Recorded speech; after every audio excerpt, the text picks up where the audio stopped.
दोस्तों जय श्री कृष्ण जी। आज का विषय भगवान और माया, भगवत तत्व जिज्ञासु शिष्य का मार्गदर्शन। यह मार्मिक वार्तालाप एक भगवत तत्व जिज्ञासु शिष्य श्री कामाख्याचरण नामक नवयुवक एवं आत्मदर्शी श्री गुरुदेव श्री भक्ति दयित माधव गोस्वामी महाराज के मध्य में घटित हुआ। श्री कामाख्याचरण नश्वर देह और देह से संबंधित व्यक्तियों के प्रति शोक मोहादि की लीला करते हुए श्री गुरु महाराज जी के समक्ष प्रस्तुत हुए। उन्होंने दंडवत प्रणाम करके श्री गुरुदेव के समक्ष युक्तिसंगत प्रश्नों को रखकर उनसे उपदेश देने की प्रार्थना की। तब श्री गुरु महाराज जी ने श्री कामाख्याचरण को लक्ष्य करके जो शास्त्रोचित उपदेश दिया वह संसार के समस्त बद्ध जीवों के लिए नितांत मंगलकारी है, जिसके फलस्वरूप श्री कामाख्याचरण ने संसार त्याग करने का संकल्प लिया।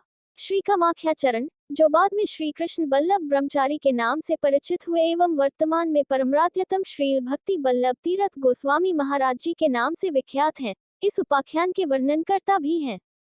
सन 1947 में श्री गौड़ीय मठ के आश्रित गृहस्थ भक्त श्री राधामोहन दासाधिकारी जी के विशेष निमंत्रण पर एक बार फिर श्री गुरु महाराज जी आसाम प्रचार में गए। प्रचार के दौरान श्री गुरु महाराज जी अन्यान्य वैष्णवों के साथ श्री राधामोहन दासाधिकारी प्रभु के घर में ठहरे और शहर के विभिन्न स्थानों में धर्म सभाओं का आयोजन किया गया।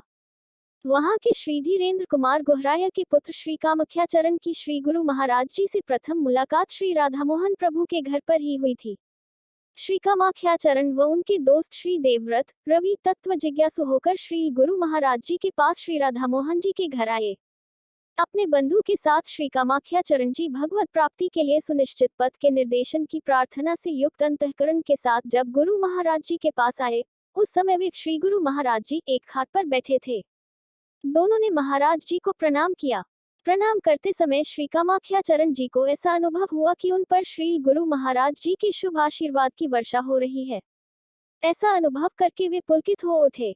इसी समय उन्होंने श्री गुरुदेव जी से इस प्रकार का एक प्रश्न पूछा। हरिनाम करते करते मेरे मन में ऐसी भावना होती है कि जैसे थोड़ी देर के बाद मुझको भगवान के दर्शन होंगे और फिर संसार में जिन जिन के प्रति प्रीति संबंध है उन्हें छोड़कर चला जाना पड़ेगा। इसी आशंका से उस समय हरिनाम बंद हो जाता है। वह हरिनाम जैसे बंद न हो, उसके लिए मैं आपसे उपदेश देने की प्रार्थना करता हूँ। यद्यपि यह कम दिमाग में उत्पन्न होने वाले विचारों वाला कोई खास महत्वपूर्ण प्रश्न नहीं था, तथापि उत्साह करने के लिए श्री गुरु महाराज जी ने प्रश्न की प्रशंसा की। वो उदाहरण देकर समझाते हुए कहा, कीचड़ व दुर्गंध से युक्त एक तालाब था जो कि बत्तखों की विहार स्थली था। वे उस गंदगी में रहकर कीचड़ में रहने वाले शामुक, गुगली व केंचुए आदि प्राणियों को खाकर अपना जीवन निर्वाह करते थे। एक दिन उन्होंने देखा कि आकाश में काफी ऊंचाई पर उनके जाति भाई हंस उड़कर जा रहे हैं। वे हंस देखने में बहुत सुंदर थे, आकार में बड़े थे व उनके पंख भी बड़े विचित्र व मनोहर थे। बत्तखों ने इस प्रकार विचार किया कि उड़ने वाले ये हंस जहाँ रहते हैं, निश्चय ही वह स्थान अत्यंत रमणीक होगा। यदि हमको भी उनके साथ रहना मिलता तो हमारा चेहरा भी सुंदर हो जाता एवं हम भी परम सुखी हो सकते थे। आकाश में उड़ने वाले हंस जाति से राजहंस थे। वे समुद्र में गए थे और अभी लौटकर मानसरोवर जा रहे थे।